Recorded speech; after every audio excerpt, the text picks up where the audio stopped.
আমাদের অনুভূতি হচ্ছে, আপনারা জানেন আমরা কিন্তু আসলে বারবার বিভিন্ন চ্যানেলে বিভিন্ন জায়গায় আমি পূর্ব সাক্ষাৎকার দিয়েছি। আমরা বলেছি যে আমরা 90 দশকের পর যারা রাজনীতিতে এসেছি আমরা কিন্তু শহীদ প্রেসিডেন্ট জিয়াউর রহমানকে আমরা দেখি নাই। আমাদের সর্বোচ্চ আবেগ, ভালোবাসা, অনুভূতি ছিল আমাদের নেত্রী বেগম খালেদা জিয়া। তিনি আজকে আমাদেরকে ছেড়ে চলে গিয়েছেন। এই মুহূর্তে আমাদের প্রত্যেকের হৃদয় এখানে কান্নায় ভেঙে পড়ছে। আমরা হয়তোবা কান্নাটা আসলে প্রকাশ করতে পারছি না, কিন্তু আমরা যে ওনার জন্য, ওনার মুখে শুধু হাসি ফুটানোর জন্য আমরা রাজনীতি করেছি। আমরা যারা 90 দশকের পর থেকে আমরা যারা দীর্ঘ 17 বছর আন্দোলন সংগ্রাম করছি, আমরা শুধু ওনার মুখে হাসি ফুটানোর জন্যই রাজনীতি করেছি। এখন আজকে আমাদের কষ্ট আসলে আমরা বাসায় এই অনুভূতি আসলে প্রকাশ করতে পারবো না। আপনারা দেখেন সাধারণ মানুষ আজকে হাজার হাজার মানুষ এখানে দলমত নির্বিশেষে এই এবার কেয়ারের সামনে উপস্থিত হয়েছে। সবাই কিন্তু দেশনেত্রী বেগম খালেদা জিয়াকে ভালোবেসে আজকে এখানে উপস্থিত হয়েছে।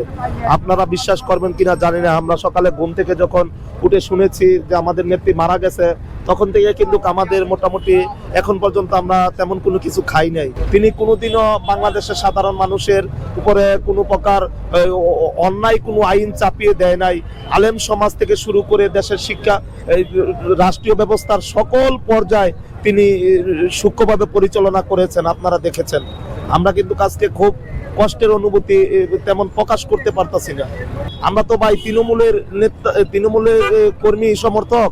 আমাদের আসলে ওনার সাথে বৈশা ফেস টু ফেস যেইভাবে কত হয়েছে এইরকম কোনো কিছু না, কিন্তু ওনার প্রতি আবেগ, শুধু ওই ভালোবাসার কারণে আমরা ওই যে এক নজর দেখতাম দৌড়াইয়া, এই আবেগ থেকে আমরা ওনাকে ভালোবাসা এবং ওনার জীবনী থেকে আমরা ওনার অনেক কিছু শিক্ষা নিয়েছি। ওই জীবনী থেকে জানিয়েই আমরা ওনার প্রতি এত আবেগ, এত ভালোবাসা কাজ করেছে আমাদের।